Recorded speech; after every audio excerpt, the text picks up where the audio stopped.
আমাদেরকে দেখতে হবে কি না, প্রথম কথা আমরা এটা কিন্তু দেখে নিলাম, এই যে ইন্ডিয়ান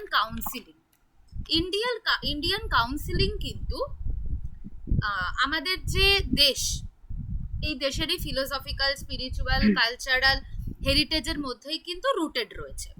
প্লাস এটাও আমরা দেখলাম যে ইন্ডিয়ান কাউন্সিলিং কিন্তু একটা হলিস্টিক ভিউ অফ ইন্ডিভিজুয়াল নেয়, ঠিক আছে? মানে মানুষটা শুধুমাত্র ফিজিক্যাল বা শুধুমাত্র সাইকোলজিক্যাল বা শুধুমাত্র স্পিরিচুয়াল এরকম একটা একটা দিক করে কিন্তু নেয় না, পুরো হলিস্টিক ভিউ নেয়, ঠিক আছে? হলিস্টিক ভিউ নেয়, এটা আমরা দেখলাম, ঠিক আছে? যেটা কিন্তু দেখো কি বলছে না, মানুষটার কিন্তু তার যে বডি, তার মাইন্ড, তারপরে হচ্ছে তার ইমোশন, তার স্পিরিট, ঠিক আছে, এই সব কিছুর মধ্যেই কিন্তু একটা হারমোনি ক্রিয়েট করাটাই হচ্ছে আসল উদ্দেশ্য। ওকে, আচ্ছা, এবার যেই সমস্ত অ্যাপ্রোচ গুলো দেখো পড়ছে আমাদের ইন্ডিয়ান কাউন্সিলিং এর মধ্যে, ফার্স্ট কি বলছে দেখো, বেদান্তিক অ্যাপ্রোচ।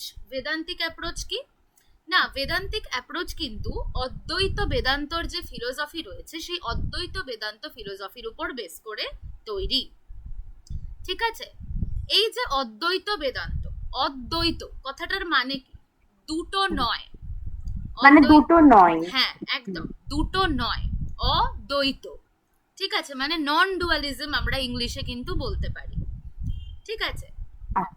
কি বলছে দেখো, এটা কিন্তু সেলফ অ্যাওয়ারনেসের উপর ফোকাস করে, আর কি না, realisation of the true self, আমাদের যে ট্রু সেলফ আত্মান সেইটার রিয়েলাইজেশন। আর কি বলছে দেখো, ইউনিটি উইথ দ্য ইউনিভার্স, আর এই যে ইউনিভার্স এটাকেই কিন্তু ব্রহ্মাণ্ড বলা হচ্ছে, ঠিক আছে?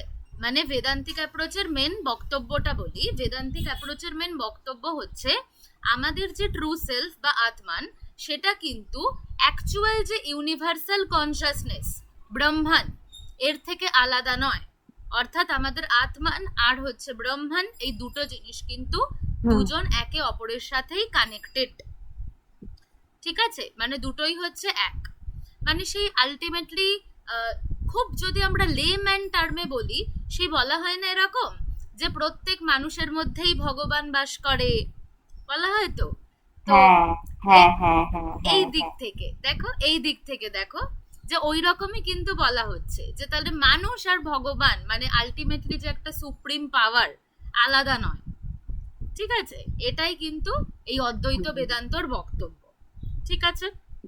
আচ্ছা, অদ্বৈত বেদান্ততে মেনলি কি বলা হচ্ছে দেখো, এটা কিন্তু আমাদের যে ইগনোরেন্সকে কি বলা হয়? অবিদ্যা বলা হয়, ঠিক আছে? অবিদ্যাকে কিন্তু ওভারকাম করার কথা বলছে। তারপরে হচ্ছে আমাদের ইগো, আমাদের অ্যাটাচমেন্টস, ঠিক আছে, এই সব কিছু থেকে কিন্তু ওভারকাম করার কথা বলছে। ইগনোরেন্স কি? অবিদ্যা যেটা বলা হচ্ছে, এটার একটা ভালো উদাহরণ দিচ্ছি, যেমন হচ্ছে ধরো কারোর মানে ধরো পরীক্ষার আগে কারোর পড়া হয়নি, ঠিক আছে? এবার তার যে পড়া হয়নি, যদি সে একটুও না পড়ে সে যে ফেল করতে পারে, এইটাকে সে পুরো ইগনোর করে যাচ্ছে, ঠিক আছে? সে ডিনাই করে যাচ্ছে, মানে সে ভাবছেই না, ঠিক আছে? তো এই ধরনের জিনিসগুলোকে ওভারকাম করতে হবে। তারপরে এখানে ইগো বলতে যেটা বোঝাচ্ছে যে অহং সত্তা, মানে বলতে চাইছে যে আমি আমি আমি আমার আমার এই জিনিসগুলোকে বাদ দিতে হবে, ঠিক আছে? এটা বলছে। অ্যাটাচমেন্টস কি? ওই যে আসক্তি, ঠিক আছে, কোনো কিছুর প্রতি আসক্তি, ওইটা আমার জিনিস, ঠিক আছে, এটা কেন নিয়ে নিলি, আমার জায়গায় কেন বসলি, এই যে এই ধরনের অ্যাটাচমেন্টস গুলো, এগুলোকেও কিন্তু কি করতে হবে, আমাদেরকে ওভারকাম করতে হবে, ঠিক আছে? তো বেদান্তিক অ্যাপ্রোচে কি কি টেকনিক্স এর কথা বলছে দেখো, সেলফ ইনকোয়ারি, নিজেকে প্রশ্ন করা, তারপর কি বলছে না, কন্টেম্পলেশন, ঠিক আছে, কন্টেম্পলেশন, নিজে রেডি হওয়া যে হ্যাঁ ঠিক আছে আমি আমার এই বাজে অভ্যেসটা ছাড়বো, মেডিটেশন, ধ্যান করা, ঠিক আছে? আচ্ছা, এটা গেল বেদান্তিক অ্যাপ্রোচ। এবারে হচ্ছে যোগা বেসড অ্যাপ্রোচ কি বলছে, এটা কিন্তু মহর্ষি পতঞ্জলির যোগা ফিলোসফির উপর বেস করে, ঠিক আছে? এটা কিন্তু আমাদের বডি, আমাদের মাইন্ড, আমাদের স্পিরিট, এই তিনটে জিনিসের মধ্যে হারমোনির উপর কিন্তু মেনলি লক্ষ্যটা করে, ঠিক আছে? কি করে এটা? এটা কিন্তু মেন্টাল ডিস্টারবেন্সকে রিডিউস করে, সেলফ ডিসিপ্লিন আর প্র্যাকটিসের মাধ্যমে। দেখো, যত আমরা নিজেরা ডিসিপ্লিনড হব, যত আমরা একটা পার্টিকুলার ডিসিপ্লিন মেনে চলবো, ঠিক আছে, তত কি হবে, আমাদের কিন্তু মনের ভিতর যেই সমস্ত বিভিন্ন ডিস্ট্রাকশন চলছে, যা যা ডিস্টারবেন্স চলছে, উথাল পাথাল যা কিছু চলছে, সব আস্তে আস্তে কিন্তু কমে যাবে। আর কন্টিনিউয়াসলি কি করতে হবে, প্র্যাকটিস করতে হবে এই জিনিসটাকে, ঠিক আছে, কারণ আমরা জানি যে practice makes a man perfect, এটা আমরা কিন্তু জানি, ঠিক আছে। তো যত আমরা প্র্যাকটিস করব তত কিন্তু কি হবে না, তত আমাদের এই মেন্টাল ডিস্টারবেন্সেস রিডিউস হবে। কি কি টেকনিক্স রয়েছে যেটা আমরা অষ্টাঙ্গা যোগাতে পড়েছি, এই অষ্টাঙ্গা যোগাতে যেই পড়েছিলাম পতঞ্জলির, ঠিক আছে, তো তার মধ্যে আমরা এইখানে কিন্তু আসনা, প্রাণায়ামা, ধ্যানা, ঠিক আছে, এইগুলো সব ইউজ করতে পারি, ইয়ামা, নিয়ামা, ঠিক আছে, ছিল আমরা পড়েছিলাম, ফার্স্টে ইয়ামা আসে, তারপর নিয়ামা আসে, ঠিক আছে, ওরকম পরপর আসে, ঠিক আছে। আচ্ছা, তাহলে যোগার মধ্যে এটা পড়ছে। এবারে হচ্ছে দেখো বুদ্ধিস্ট অ্যাপ্রোচ। বুদ্ধিস্ট অ্যাপ্রোচ কি বলছে না, এটা কিন্তু বুদ্ধিস্ট টিচিংস এর মধ্যে রুটেড, ঠিক আছে, মানে ভগবান বুদ্ধ উনি যা কিছু টিচিংস দিয়ে গেছিলেন তার মধ্যেই এই বুদ্ধিস্ট অ্যাপ্রোচটা কিন্তু রুটেড। এটা কিন্তু মেইনলি কিসের উপর এমফাসাইজ করে না, আমাদের যে সাফারিং, মানে আমাদের যে লাইফে দুঃখ রয়েছে, দুঃখা ওখানে বলা হয়, তো সেইটাকে বোঝা হচ্ছে, ঠিক আছে, যে কি দুঃখ, কেন হচ্ছে দুঃখ, এইগুলো আমাদেরকে ভালোভাবে বুঝতে হবে, ঠিক আছে।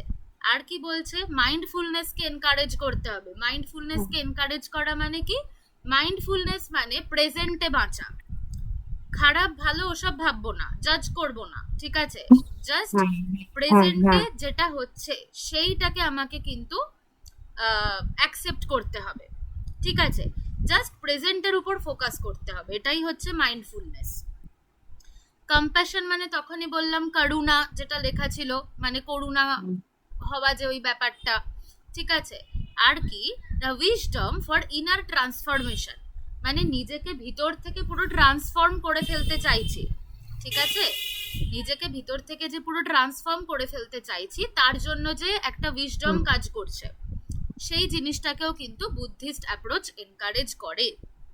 বুদ্ধিস্ট অ্যাপ্রোচের মধ্যে কি কি টেকনিক্স ইউজ করা হচ্ছে দেখো, মাইন্ডফুলনেস মেডিটেশন রয়েছে, ভিপাসানাও একটা মেডিটেশনের টাইপ রয়েছে, লাভিং কাইন্ডনেস যেটাকে মেত্তা বলা হয়, ঠিক আছে, লাভিং কাইন্ডনেস মানে কি, মানে সব মানুষজনকে ভালো নজরে দেখছি, ঠিক আছে, কাউকে ঘেন্না করছি না, ভালোবাসছি সবাইকে অ্যাজ আ হিউম্যান বিইং, ঠিক আছে। কাইন্ডনেস, সবার প্রতি একটা একটা দয়ালু মনোভাব রাখছি, এই প্র্যাকটিসটা করতে হবে, যেটা হচ্ছে মেত্তা, ঠিক আছে। এমনি দেখবে বুদ্ধিজমকে কিন্তু খুব শান্তির ধর্ম বলা হয়, ঠিক আছে, বুদ্ধিজমকে শান্তির ধর্ম বলা হয় কিন্তু, হ্যাঁ, তো এইখানে কিন্তু ওই জন্য দেখবে কি না, এটা কিন্তু মানে সব সময় হচ্ছে সেই প্রেজেন্টে বাঁচো, করুণা করো, মানুষকে ক্ষমা করে দাও, ঠিক আছে, দয়ালু হও, এইসব জিনিসের উপর ফোকাস করে বুদ্ধিস্ট অ্যাপ্রোচ। আচ্ছা, নেক্সট দেখো কি বলছে না, জৈন অ্যাপ্রোচ। জৈন অ্যাপ্রোচ কি বলছে না, এটা কিন্তু আমাদের জৈন ফিলোসফির মধ্যে অহিংসা রয়েছে, মানে হিংসা করো না, অপরিগ্রহ, ঠিক আছে, মানে অপরিগ্রহ মানে এইরকম ধরনের বলতে পারো যে আমরা কোনো কিছু হচ্ছে কি করছি না, ত্যাগ করছি, বা কোনো জিনিসপত্র নিয়ে অতিরিক্ত বেশি আমরা ভাবছি না, ঠিক আছে, এই জিনিসগুলো আমরা বলতে পারি, ঠিক আছে। আর একটা বলছে কি অনেকান্তবাদা, অনেকান্ত মানে কি, অনেকান্ত মানে অনেক, ঠিক আছে, তো সেই যে অনেক যে ধরো মতবাদ রয়েছে, ঠিক আছে, এইসব জিনিসগুলো নিয়েও কিন্তু জৈন অ্যাপ্রোচে কথা হয়, ঠিক আছে।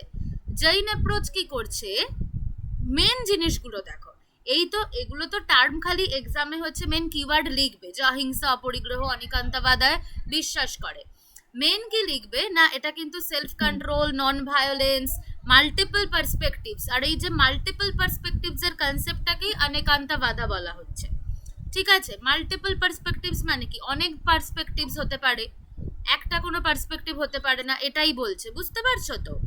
তো সেইটাকেই কিন্তু বলা হচ্ছে আচ্ছা অনেকান্তবাদা। অনেকান্তবাদা, ঠিক আছে, অনেক কথাটা দিয়েই বোঝো, অনেক, ঠিক আছে। হুম হুম তো অনেকান্তবাদা মানে এটাই যে অনেক পার্সপেক্টিভস রয়েছে, যে কোনো একটাই দৃষ্টিভঙ্গি থাকবে তার কোনো মানে নেই। এটা হচ্ছে জৈনিজমের বক্তব্য, ঠিক আছে। আর কি বলছে, জৈনিজমে কিন্তু মানুষকে আর কি তার পিওরিটি অফ থটস ডেভেলপ করতে সাহায্য করে, ডিট্যাচমেন্ট অর্থাৎ আসক্তিটা কমিয়ে ফেলা, অ্যাটাচমেন্ট কমিয়ে ফেলা, এইসব জিনিসে কিন্তু সাহায্য করে, হুম হুম হুম। ঠিক আছে। কোন কোন টেকনিক্স ইউজ হয় দেখো, সেলফ রিফ্লেকশন, কনফেশন, কনফেশন মানে আমি নিজে যা করছি সেটা আমি স্বীকার করে নিচ্ছি, মেডিটেশন, ধ্যান, ঠিক আছে। তো